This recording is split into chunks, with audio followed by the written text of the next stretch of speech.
Ave Maria, chers amis, frères et sœurs, heureux de vous retrouver en ce moment pour notre méditation en ce 25e jour du mois de mai, le mois consacré à la très sainte Vierge Marie. Aujourd'hui, nous parlerons du Saint scapulaire. Oui, le Saint scapulaire.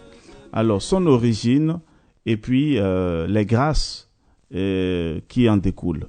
Alors, d'abord, nous allons parler de son origine. Considérez que de toutes les dévotions à la Sainte Vierge, la plus respectable, la plus facile et la plus sûre, c'est la dévotion du scapulaire. En voici l'origine. C'était vers la fin du IIIe siècle, le bienheureux Simon Stock, général des Carmes, conjurait la Reine du Ciel d'accorder à son ordre un signe particulier de protection.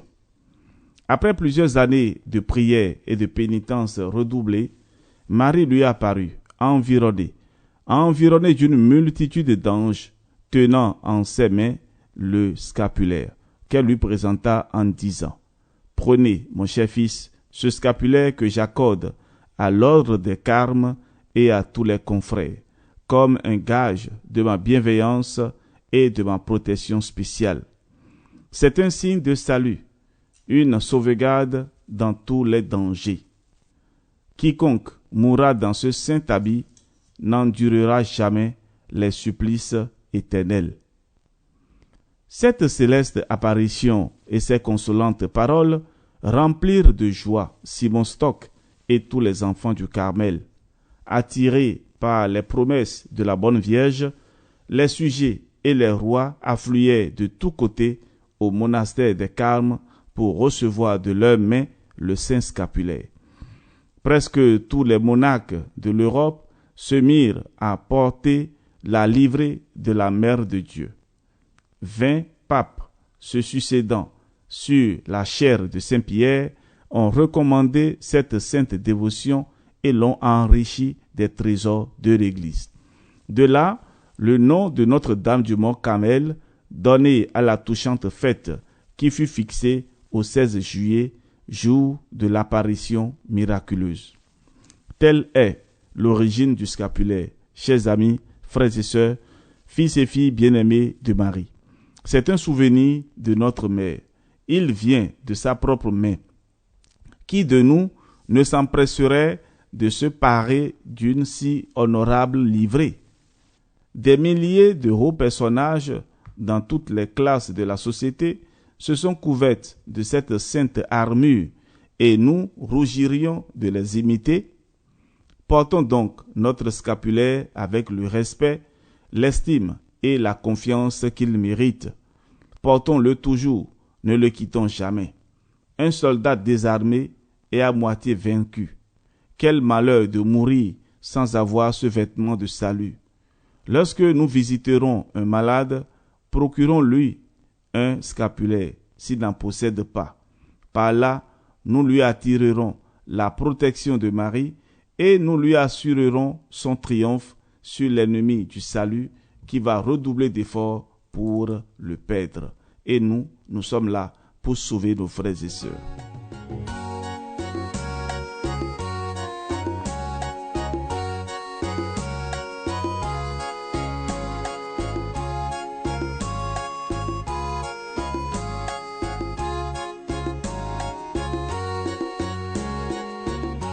Nous allons parler à présent des avantages du port du scapulaire. Maintenant, quels sont les avantages du saint scapulaire? Ils sont riches et nombreux. D'abord, il nous donne comme un droit aux faveurs privilégiées de la Sainte Vierge. À cette marque, elle nous reconnaîtra pour ses enfants. Au lieu que, sans cette livrée, elle pourrait nous dire, comme l'époux aux vierges folles, « Je ne vous connais pas ». Ensuite, il nous assure une large part des prières et des œuvres spirituelles de l'ordre des Carmes et des Carmélites et de tous les membres de la confrérie si nombreux dans l'univers. De plus, le scapulaire, comme l'indique son nom, est un vêtement, une espèce de cuirasse contre les ennemis du salut, le monde, le démon et nous-mêmes. Combien de jeunes gens ont reculé devant le crime à la vue de cette auguste image? Combien de pécheurs ont senti renaître leur confiance en le pressant sur leur poitrine? Que d'endurcis à l'article de la mort il a attendri et sauvé. Dans l'ordre temporel, les effets produits par ce saint habit ne sont pas moins admirables. Que d'incendies éteints, de naufrages évités, de balles aplaties, d'épées brisées, de malades guéris, de morts même ressuscités par la vertu du scapulaire. Enfin, ces bienfaits pénètrent au-delà du tombeau. La divine Vierge s'étant engagée envers ceux qui l'auraient porté avec foi à descendre au purgatoire le samedi après leur mort pour les en délivrer et leur ouvrir le ciel. Quel trésor est mis en nos mains! Estimons du fond du cœur une dévotion si riche, si précieuse, mais ne l'oublions pas. Porter le scapulaire de la Reine du ciel, c'est s'engager à mener une vie pure, à marcher sur ses traces, à lui être entièrement dévoué. Oui, cet habit est saint, dit l'Église. Portons-le avec honneur et respect, et nous aurons ainsi les avantages, les grâces.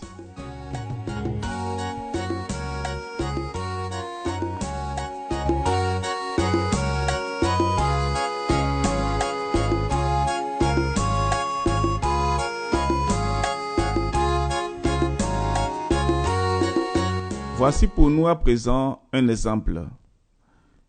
Il y a peu de temps, un jeune homme allait mourir à Marseille, victime, hélas, de ses folles passions et ses plaisirs du monde.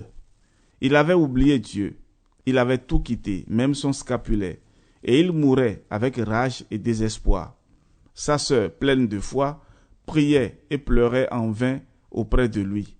Il résistait à tout, blasphémant même, et déjà les ombres de la mort commençaient à descendre. Sa pauvre sœur s'en aperçoit. Elle part et revient un instant après, tenant son propre scapulaire qu'elle venait d'ôter pour le lui donner. « Charles, dit-elle, tu n'as plus le scapulaire que notre mère t'avait donné au jour de ta première communion et que tu portais avec tant de bonheur. Tiens, accepte le mien avec confiance, comme souvenir de ta sœur. La bonne Vierge te bénira. » Elle le lui passa au cou. Ô miracle! Le malade pousse un profond soupir. Il embrasse le scapulaire et le presse sur sa poitrine. Ensuite, il invoque Marie de tout cœur. Un prêtre vient. Il donne le pardon et le saint viatique. Quelques heures après, le ciel s'ouvrit à l'enfant de Marie. Sa sœur priait et pleurait, mais elle était bien consolée. Tant il est vrai que ceux qui meurent revêtus de ce saint habit sont préservés des flammes éternelles. Frères et sœurs, quelle consolante promesse! Allons, nous aussi, revêtons-nous de cet habit précieux, de ce saint habit, et nous aurons ainsi le paradis ouvert. Nous allons adresser à la Sainte Vierge cette prière. Au nom du Père, et du Fils, et du Saint-Esprit. Amen. Je vous salue Marie, pleine de grâce, le Seigneur est avec vous. Vous êtes bénie entre toutes les femmes, et Jésus, le fruit de vos entrailles, est béni. Sainte Marie, Mère de Dieu, priez pour nous pauvres pécheurs, maintenant et à l'heure de notre mort. Amen.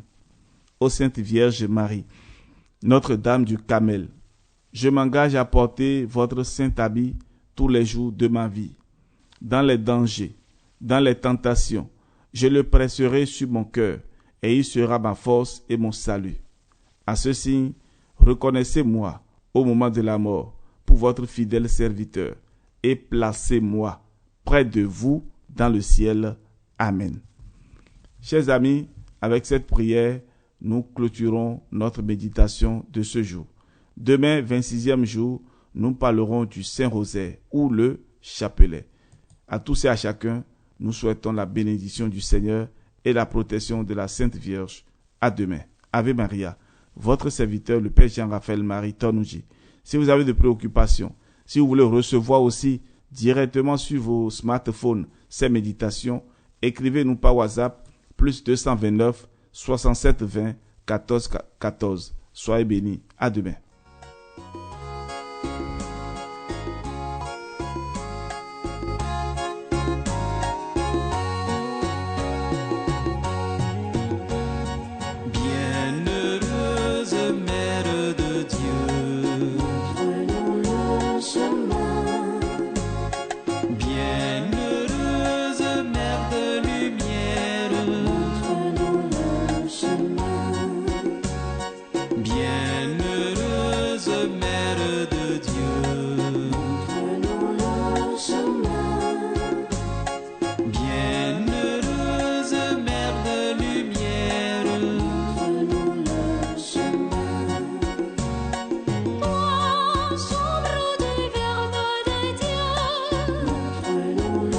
Chemin.